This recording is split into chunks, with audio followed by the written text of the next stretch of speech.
Good afternoon, everyone.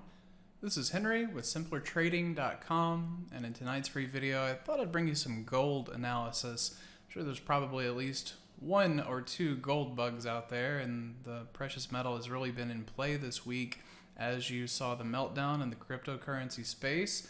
You know, the move was, I guess, probably modest in comparison, sure, but the Monday that you saw Bitcoin really coming in, gold had a nice bid to it, and it's got a couple very basic characteristics that I thought I would show you.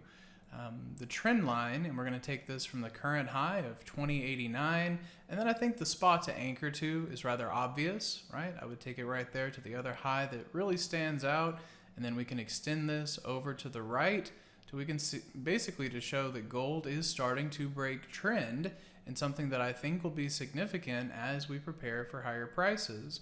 You can see that earlier in the week, you had the breakout to start, then we pulled back just shy of the trend line breakout, and I think there's room for one more leg higher, at least in the immediate future.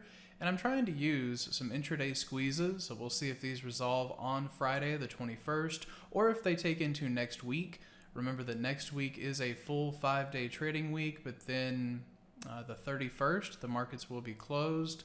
So I don't know exactly when this is going to happen, but the point that I'm wanting to make is that as you clear that trend line and hold the breakout, the pullback to it, then I'm going to target the 618 retracement of the major move, because the decline from 2089 into those lows around 1700 was significant, and the rally back above it is usually met with some resistance. The most important area in that resistance is usually going to be right there about 1930.30.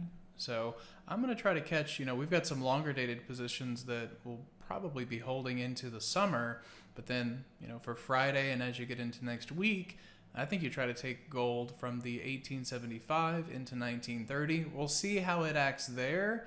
And then, with no type of estimation on when it will get to, but if the lows at 1700 hold, then you can begin to target 2200, and then your next extension up there at 2346. So I hope that's helpful. It gives you a couple of basic patterns to follow that you can apply to anything with a price, something active for those of you that are trading gold.